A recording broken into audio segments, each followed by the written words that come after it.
নিজৰ আপোন ঘৰখন এৰি পথাৰৰ মাজৰ বহাত থাকি কঠোৰ পৰিশ্ৰমেৰে কৃষি কৰ্মত ব্যস্ত হৈ বছৰটোৰ ভাত মুঠি যোগাৰ কৰাত ব্যস্ত একাংশ কৃষক।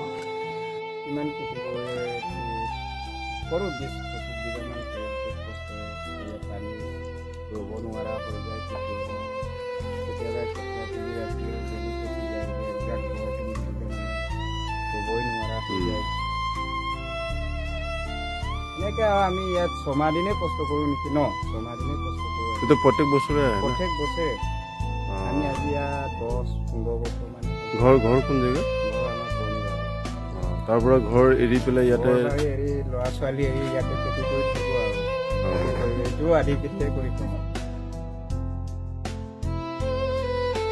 পথাৰৰ মাজত খেতি কৰ্ম সম্পাদনৰ সুবিধা হোৱাকৈ থকা কেইটামান বহাত একাংশ কৃষকে নিজৰ আপোন ঘৰখন এৰি বছৰটোৰ ভাতমুঠি যোগাৰ কৰাত ব্যস্ত এতিয়া।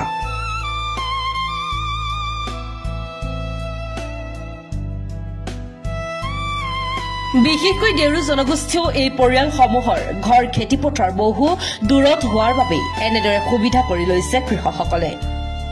নিজৰ ঘৰখন এৰি পথাৰত খেতি কৰ্ম সম্পাদনৰ বাবেই এনেদৰে পথাৰৰ মাজত থাকিবলগীয়া হৈছে কৃষকসকল।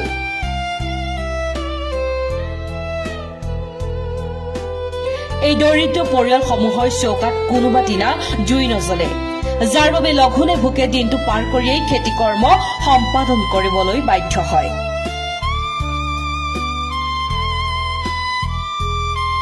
দিনটো পথাৰৰ বোকাপানী গছকি কঠোৰ পৰিশ্ৰমেৰে সম্পাদন কৰে কৃষি কৰ্ম। বছৰটোৰ 6 মাহ পৰ্যন্ত আপোন ঘৰখন এৰি এনেদৰে পথাৰৰ মাজত থাকি খেতি চপোৱাত আছে বোলে এক অপাৰ আনন্দ। যেনে তেনে খাবলৈ হয়গে আৰু বছৰটো জুৰে এইটো চৰকাৰী চাউলটো পায় চাগে। চৰকাৰী চাউলটো পাম বাৰু। এইটো কিমান বছৰ হ'ল কৰা ইয়াতে? হ'ল 10-15 বছৰ মান হ'ল। ইয়াতে দেখিছো ধুনীয়া ধুনীয়া ঘৰ বনাই লয়, ঘৰ আছে ইয়াতে থাকিও ভাল লাগে চাগে। ৰাতি ভাল লাগে, ৰাতি হাৱাটো পাই থাকে না।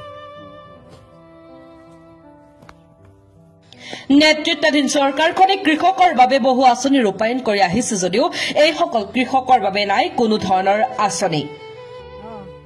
এইটো প্ৰত্যেক বছৰে আহে নে? ইয়াতে কেইবিঘামান কৰে আপোনালোকে?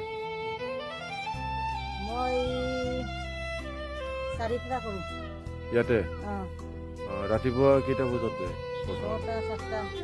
তেনেকে পথাৰত লাগে আৰু গোটেই দিনটো লাগে নে? 12টা বাজিলে উঠি যায় কেতিয়াবা। 12টা। এইটো কি কৰিব লাগে ইয়াত কাম? কঠীয়া তুলিব লাগে, ৰুব লাগে, তাৰপিছত ভাত পানী বনাব লাগে, এইটোৱে কাম আৰু। আৰু গৰু চৰু বিলাকতো আছে? গৰু চৰু আছে, সেইবিলাকো চাব লাগে। এইবিলাকো চাব লাগে। এতিয়া আপোনালোকে আধি যে কৰে লাভটো হয় নে? লাভ হ'লেও লোকচান হ'লেও কৰোঁ আৰু পথাৰৰ খেতি জুৰে আৰু খাবলৈ হয়গে আৰু। আপোনালোকৰ ইয়াতে বহুত দেখিছো বহুত ঘৰ দেখিছো, চবতে ঘৰত আহে না বহা। এইটো কি কয়? বহা কয় না, পথাৰৰ মাজত বহা। এতিয়া বৃহত্তৰ বিহপুৰৰ বিভিন্ন স্থানত এনেদৰে কৃষকসকলে ঘৰ বাৰী এৰি পথাৰত কৃষি কৰ্মত ব্যস্ত হৈ পৰিছে। News report, UB news.